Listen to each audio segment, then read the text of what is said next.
নমস্কার বন্ধুরা, আমি রাজর্ষি। আপনারা দেখছেন আপনাদের ব্র্যান্ড নিউ চ্যানেল ইনভেস্ট ইশারা। আর আমি আপনাদের হোস্ট। আজকে বোঝাবো মিউচুয়াল ফান্ড সম্পর্কে।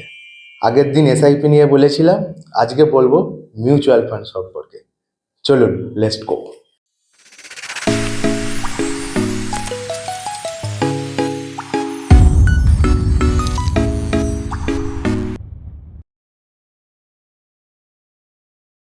প্রথমেই বলে রাখি, এটা একটা পার্সোনাল ফাইন্যান্সের এডুকেশনাল ভিডিও। আপনারা আপনাদের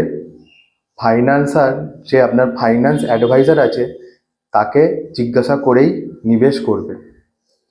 এবারে বলছি, আমরা সবাই কিছু না কিছু টাকা সঞ্চয় করি এবং সঞ্চয় করে সেটা savings account, FD account, gold, stock এইসবেতে ইনভেস্ট করি।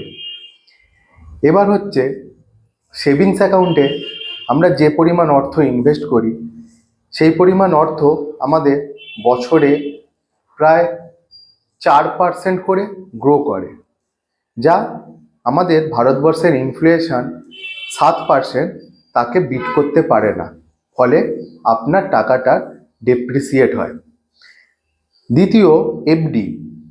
এফডিতে আমরা যে টাকাটা ইনভেস্ট করি সেই টাকাটা আমাদের গ্রো করে এফডির ইন্টারেস্ট রেট অনুযায়ী। বর্তমানকালে এফডির ইন্টারেস্ট রেট 7 থেকে 9%। 7 থেকে 9% তখনই আপনি ইন্টারেস্ট রেটটা পাবেন যখন আপনি সেই টাকাটা পাঁচ পাঁচ বছরের একটা লকিং পিরিয়ডে রাখবেন। তাছাড়া যদি আপনি 1 বছর, 2 বছর, 3 বছর এরকমভাবে এফডিতে নিবেশ করেন তাহলে আপনাদের ইন্টারেস্ট রেটটা কমে যাবে। সুতরাং যদি আমরা 5 বছর এফডিতে নিবেশ করি তাহলে আমরা 7 থেকে 9% রিটার্ন পাবো। তা আমাদের ইনফ্লেশনকে বিট করবে না, ইনফ্লেশনের কাছাকাছি আমাদের সঞ্চয়টা যাবে। তৃতীয় হচ্ছে গোল্ড। গোল্ডে নিবেশ করলে বছরে মোটামুটি আমরা 8 থেকে 10% হারে সিএজিআর পাই। কিন্তু গোল্ড হচ্ছে একটা কস্টলি ধাতু, যেটা সবাই অ্যাফোর্ড করতে পারে না। তাছাড়া অনেক এখন গোল্ড বন্ড হয়ে গেছে, সেটাতেও অনেকে নিবেশ করে। চতুর্থ হচ্ছে রিয়েল এস্টেট। রিয়েল এস্টেটে ইনভেস্ট করতে অনেকটা পরিমাণ অর্থ লাগবে এবং এর লিকুইডিটিও কম। ধরুন আপনি আজকে রিয়েল এস্টেটের একটা বাড়ি কিনে কিংবা একটা জমি কিনে কালকে আপনার এমার্জেন্সি হলো, আপনি সেটা তৎক্ষণাৎ বেচতে পারবেন না। আর বেচলেও আপনি সেই পরিমাণ অর্থ আপনার মনের মতো আপনি যেটা ভেবেছিলেন আপনি সেটা রিটার্ন পাবেন, সেটা পাবেন না। তো এই একটা দুটো অসুবিধার জন্য আপনি রিয়েল এস্টেটে অনেকে ইনভেস্টমেন্ট, যাদের অর্থ আছে, অনেক টাকা পয়সা আছে, তারা করতে পারবে। কিন্তু যারা সবে সবে আরম্ভ করছে তাদের একটু অসুবিধা হয়ে যাবে। আর রিয়েল এস্টেটে ইনভেস্ট করতে গেলে আপনাকে মিনিমাম 10 থেকে 15 বছরের ভিউ রাখতে হবে, তবে আপনি রিয়েল এস্টেটে একটা মোটা অঙ্কের টাকা রিটার্ন পেতে পারেন। স্টক। স্টকে অনেকে ইনভেস্ট করে না, কারণ স্টক হচ্ছে রিস্ক, অনেকটা রিস্কের ব্যাপার থাকে। স্টক মার্কেটে ইনভেস্টমেন্ট করার একটা সরল পদ্ধতি হলো এই মিউচুয়াল ফান্ড। আপনাকে স্টকে কোনো অ্যানালাইজ করতে হবে না, রিসার্চ করতে হবে না, যা করবে মিউচুয়াল ফান্ডের ফান্ড ম্যানেজার করবে। এবার আসি মিউচুয়াল ফান্ডের মোদ্দা কথায়। এই হলো মিউচুয়াল ফান্ড কোম্পানি। এই একটা ব্যক্তি রাম, এই একটা ব্যক্তি শ্যাম, এই একটা ব্যক্তি রহিম। রামের বন্ধু শ্যাম, শ্যামের বন্ধু হচ্ছে রহিম। তাহলে রামের মিউচুয়াল ফ্রেন্ড কে হলো? রহিম। এই হচ্ছে মিউচুয়াল কথাটা ব্যাখ্যা। এবার আসল পয়েন্টে আসুন। রাম মানি পাঠালো ফান্ড, ফান্ড পাঠালো মিউচুয়াল ফান্ডের কোম্পানিতে। শ্যাম ফান্ড পাঠালো মিউচুয়াল ফান্ডের কোম্পানিতে, রহিম ফান্ড পাঠালো মিউচুয়াল ফান্ডের কোম্পানিতে। মিউচুয়াল ফান্ড সেই ফান্ডটাকে জড়ো করলো। এবার মিউচুয়াল ফান্ডের কি কাজ? এই ফান্ডটাকে কোনো একটা কি বহু গুড কোম্পানিজ, অনেকগুলো ভালো কোম্পানিতে সেই অর্থটা বিনিয়োগ করলো। এবার এই কোম্পানি কি দিল? তার বিনিময় আপনি অর্থ দিলেন, তার বিনিময়ে কোম্পানি মিউচুয়াল ফান্ডকে কি দিল? ইউনিট দিল। এইবার মিউচুয়াল ফান্ড সেই ইউনিটগুলো রাম, শ্যাম আর রহিম তিনজনকে এই ফান্ডের বিনিময় ইউনিট দিল। এটা হলো ফার্স্ট। এই ব্যাপারটা ভালো করে দেখে নিন। এরপরে আছি নেক্সট ব্যাপারে। তাহলে কি হলো? রাম দিল মিউচুয়াল ফান্ডকে তাদের ফান্ড, মিউচুয়াল ফান্ড তাদের ফান্ড দিল কোম্পানিকে। এবার কোম্পানি পার্সেন্ট, যত কোম্পানি লাভ করবে, কোম্পানি যত গ্রো করবে, কোম্পানির ইউনিট প্রাইস তত বাড়বে। মিউচুয়াল ফান্ড তাদেরকে কি দিল? ইউনিট। যা ফান্ড দিয়েছিল তার ইউনিট প্রাইস আস্তে আস্তে বাড়ছে, সেই ইউনিট দিল হচ্ছে রামকে। রাম যে ফান্ড দিয়েছিল তার এগেনস্টে ইউনিট পেয়েছিল। এখন কোম্পানি গ্রো করছে, তাহলে কি হবে? ইউনিট প্রাইস বাড়বে, তাদের ফান্ড গ্রো করছে। সেম প্রসেসে শ্যামের ফান্ড গ্রো করছে, রহিমের ফান্ড গ্রো করছে। এইভাবে মিউচুয়াল ফান্ডে আপনার টাকা গ্রো করবে। বুঝতে পেরেছেন? এবার হচ্ছে মিউচুয়াল ফান্ড কিভাবে শুরু করবেন। দু ধরনের এসআইপির দ্বারা, লামসামের দ্বারা আপনি মিউচুয়াল ফান্ড শুরু করতে পারেন। এসআইপিতে কিরম ভাবে? ধরুন আপনি 12,000 টাকা ইনভেস্ট করবেন, তাহলে আপনি 1,000 টাকা করে 12 মাস ইনভেস্ট করলে আপনার 12,000 টাকা হয়ে গেল। আপনি 12,000 টাকা লামসামে ইনভেস্ট করবেন, আপনাকে যে কোনো জায়গাতে একবারেই 12,000 টাকাটা ইনভেস্ট করতে হবে। এখানে এসআইপির কোনো ব্যাপার নেই, মাসে মাসে টাকা দেওয়ার ব্যাপার নেই। যা নিবেশ করবেন একবারেই নিবেশ করবেন যেখানে। এবার এর রাইট টাইম কোথায়? এসআইপিতে আপনি যে নিবেশ করবেন, এই যে মার্কেট উঠছে, এই নামলো, এই উঠছে, এই কখন নিবেশ করবেন? দেখুন, এসআইপি করতে গেলে এর কোনো সঠিক সময় নেই। আপনি এখানেও ইনভেস্ট করতে পারেন, এখানেও ইনভেস্ট করতে পারেন, এখানেও করতে পারেন, এখানেও করতে পারেন, এখানেও করতে পারেন। দেখুন, এইখানে যদি আপনি ভুল করেও ফেলেন, আপনার ফান্ডটা কিন্তু আস্তে আস্তে কমছে, কিন্তু আবার এইখান থেকে আবার তো আপনি ফান্ডটা বাড়াচ্ছেন। সুতরাং ভয় পাওয়ার কিছু নেই। এসআইপি করলে আপনার ফান্ড একটা ব্যালেন্স ফ্যাক্টরে চলে যাবে। এবার আসছি লামসাম। এখানে যেমন 12,000 টাকা মাসে মাসে 1,000 টাকা করে ইনভেস্ট করেছেন, এটার কোনো সঠিক সময় নেই। যখন ইচ্ছা আপনি এসআইপি করতে পারেন। এসআইপির কোনো সঠিক সময় নেই, যখন ইচ্ছা আপনি এসআইপিতে বিনিয়োগ করতে পারেন। কিন্তু যদি আপনি লামসাম ইনভেস্টমেন্ট করতে চান, তখন কিন্তু আপনাকে মার্কেট রিসার্চ করতে হবে, না হলে টাকা জলে চলে যাবে। দেখুন, আপনি যদি এই জায়গায় যদি লামসাম ইনভেস্ট করতেন, তাহলে আপনার ফান্ডটা এখানে গ্রো হচ্ছে, আস্তে আস্তে গ্রো হচ্ছে, ঠিক আছে? আপনি এখানেও করতে পারেন লামসাম, এখানেও লামসাম করতে পারেন, এখানেও লামসাম করতে পারেন।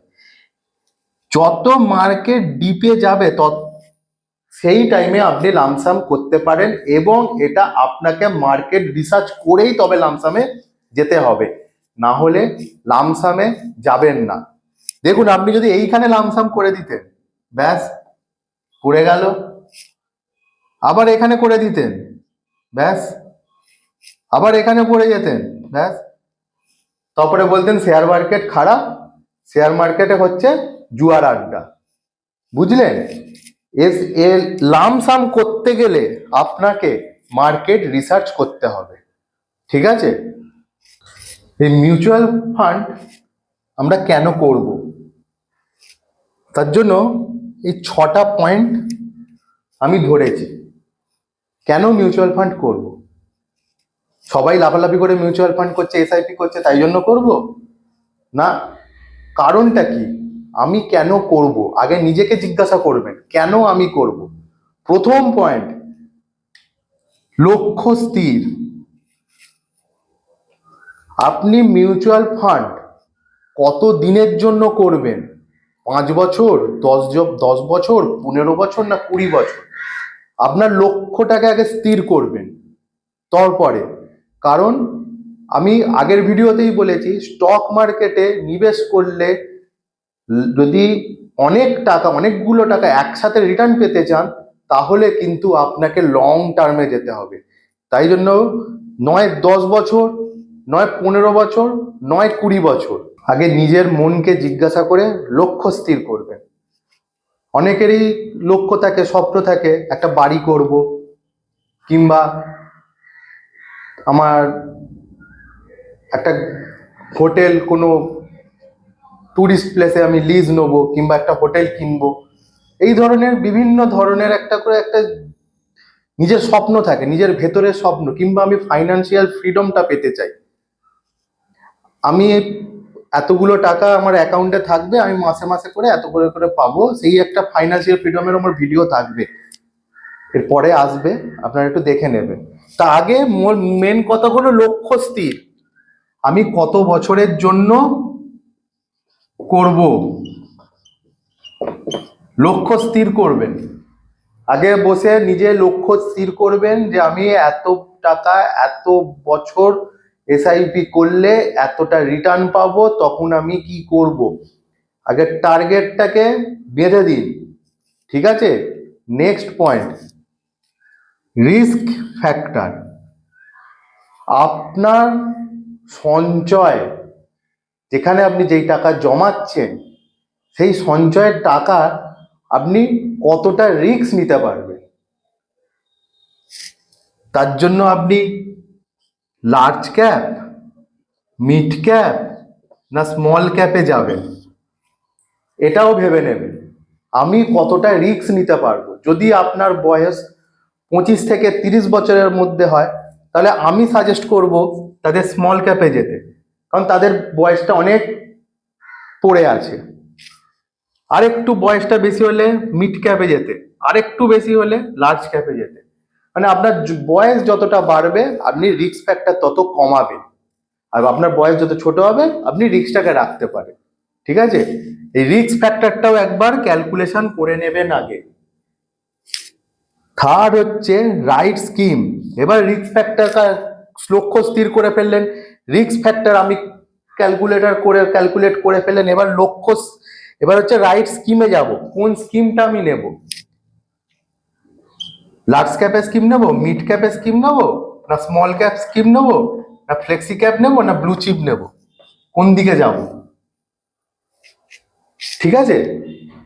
এতগুলো জিনিস আপনাকে দেখতে হবে। আপনি আপনার জমানো মূলধন, সেখান থেকে আপনি আপনার ভবিষ্যৎকে সিকিউর করার জন্য মিউচুয়াল ফান্ডে যাচ্ছেন, আপনাকে এতগুলো আগে ক্যালকুলেশন করতে হবে। তারপরে ফোর্থ দেখবেন এক্সপেন্স রেশিও। এক্সপেন্স রেশিও আমি আপনাদের স্ক্রিনশটে এখানে দেখিয়ে দেবো এক্সপেন্স রেশিওটা কোথায় থাকে, কি বৃত্তান্ত। এক্সপেন্স রেশিও একটা চার্জ থাকে, মোটামুটি ওটা যত কম হবে সেখানেই নিবেশ করবেন। একবার অ্যাপসে দেখে নেবেন, আপনি যেই মিউচুয়াল ফান্ডের স্কিমটাতে যাবেন, সেখানে এক্সপেন্স রেশিওটা একবার দেখে নেবেন। তারপরে হচ্ছে এক্সিট লোড। আপনি যখন বেরোবেন মিউচুয়াল ফান্ডটা থেকে, আপনি যখন এক্সিট করবেন, সেই এক্সিট লোড কতটা দিতে হবে? 1%, না 1.5%, না কত? দেখুন, যখন আপনার 10 লাখ টাকা কি 15 লাখ টাকা ক্যাপিটাল হয়ে যাবে না মিউচুয়াল ফান্ডে, তখন 1%টা অনেকটা টাকা ভ্যারি করে, 1.5%টা অনেকটা টাকা ভ্যারি করে। যতটা কম এক্সিট লোড হবে, আপনি সেইখানে নিবেশ করবেন, এটাও দেখে নেবেন। হ্যাঁ, তার সাথে সাথে স্কিমটাও ভালো হতে হবে। সেটাও দেখে নেবেন।